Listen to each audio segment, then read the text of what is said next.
Hello everyone, I am your teacher and my name is Ritu. आज हम करने वाले हैं क्लास 8th की जो आपकी सोशल साइंस की बुक है, उसका एक टॉपिक है इंडस्ट्रीज़। सो इसकी वर्कशीट हम करेंगे, क्या क्या इंपॉर्टेंट क्वेश्चन आंसर है वो सब चीज़ें हम करने वाले हैं। सबसे पहले आता है choose the correct option. Which one of the following is a secondary activity? इनमें से कौन सी एक सेकेंडरी एक्टिविटी है? सो वो क्या है? Steel industries.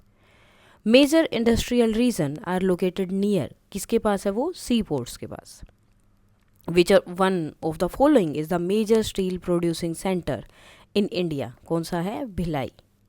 Jamshedpur lies on the bank of the river. Jamshedpur कहाँ है? जो रिवर है, कौन से रिवर के पास है? Subarna Rekha, sorry. Now fill in the blanks. Agro based industries use product obtained from, कहाँ से लेते हैं? जो एग्रो बेस्ड इंडस्ट्रीज है वो प्रोडक्ट कहाँ से लेंगे? एग्रीकल्चर से। Small scale industries use dash amount of capital and technology. So lesser, कम अमाउंट यूज करते हैं कैपिटल और टेक्नोलॉजी का, जो छोटे स्केल की इंडस्ट्रीज है। The smelting process of iron ore can be carried out in a furnace. Now dash is known as the Manchester of Japan. किसे बोला जाता है? ओस्का को। Now dash is a famous steel city in the USA. So Pittsburgh. Short answer type question है। First question is what is meant by industrial system? Industrial system क्या है? So an industrial system consist of inputs, processes and outputs. Input include raw material and labour. Input में क्या आता है? Raw material, जो labour का काम कर रहे हैं वो। प्रोसेस इंक्लूडिंग एक्टिविटीज जो कन्वर्ट करते हैं मटेरियल को। और output are the finished product. Output क्या है? जो फिनिश्ड प्रोडक्ट है, यानी कि जो फाइनल में जो प्रोडक्ट मिलता है लास्ट में। Now next is what are marine based industries? Marine based industries कौन सी हैं? So industries that use product, वो इंडस्ट्रीज जो प्रोडक्ट को यूज करते हैं। कौन से प्रोडक्ट को? जो उन्हें सी और ओशन से मिलता है एज अ रॉ मटेरियल, जैसे कि फिश प्रोसेसिंग या sea food industries. What is meant by manufacturing? Manufacturing का मतलब क्या है? So manufacturing refer to the process of converting raw material into finished good using machines, tool and labours. सो जब raw material को, जो चीज़ आपको चाहिए, उसमें फिनिश करके उसको यूज़ करते हैं, मतलब वो बनाते हैं, जो फाइनल प्रोडक्ट है वो किसका यूज़ करके? मशीन, टूल्स एंड लेबर का। तो ये सारी प्रोसेस को मैन्युफैक्चर बोला जाता है। Why is the iron and steel industries called a basic or feeder industries? इन्हें बेसिक और फीडर इंडस्ट्री क्यों बोला जाता है? Because the product of the iron and steel industries are used as raw material. इनको raw material की तरह use किया जाता है by many other industries, बाकी इंडस्ट्रीज से भी। It supports construction, ये कंस्ट्रक्शन को सपोर्ट करते हैं, मैन्युफैक्चरिंग को एंड इंफ्रास्ट्रक्चर डेवलपमेंट को। नेक्स्ट है answer in detail. Why was Saki chosen to set up the steel plant by TISCO?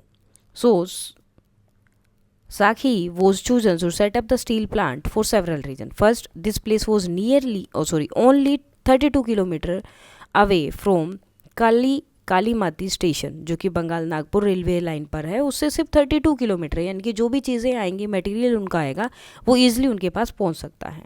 It was close to the iron ore, coal and manganese deposits as well as to Kolkata. और ये इन सारी चीज़ों के पास है, जो iron ores हैं, Coles हैं या मैग्नीज जो उन्हें मिलेगा वो, और साथ में कोलकाता के पास है। Which provides a large market, जिसकी वजह से उन्हें एक बहुत बड़ा मार्केट मिलता है। TISCO gets coal from Jharia coal fields, तो उन्हें जो झरिया कोल फील्ड्स हैं वहाँ से उन्हें क्या मिल जाता है? कोयला मिल जाता है। एंड आयरन और limestone, dolomite and manganese from Odisha and Chhattisgarh, और ये सारी चीज़ें इन्हें मिल जाती है उड़ीसा एंड छत्तीसगढ़ से, जो उनके पास में ही है। The Kharkai and Subarnarekha rivers ensured sufficient water supply, इनसे इन्हें जो पानी भी मिल जाता है।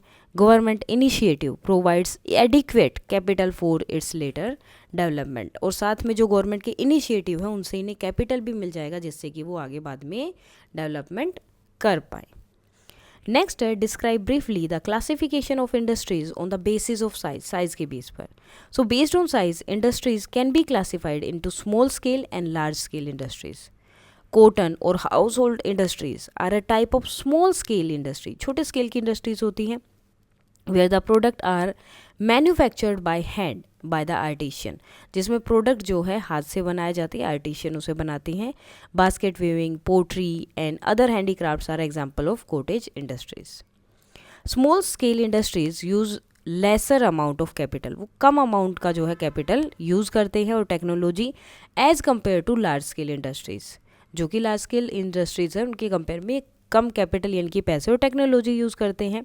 डेट प्रोड्यूस्ड, अब लार्ज स्केल क्या करते हैं, वो लार्ज वॉल्यूम ऑफ प्रोडक्ट यानी कि ज़्यादा प्रोडक्ट्स जो हैं प्रोड्यूस करते हैं. Investment of capital is higher, और लार्ज स्केल वाले में जो इन्वेस्टमेंट है वो भी हाई होता है और टेक्नोलॉजी भी used in superior in large scale industries. Silk weaving and food processing industries are a small scale industries, and production of automobile and heavy machineries are a large scale industries.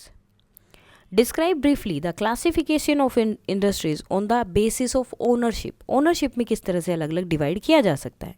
So industries can be classified into private sector, state owned or public sector, joint sector and cooperative sectors. अब ये क्या क्या है.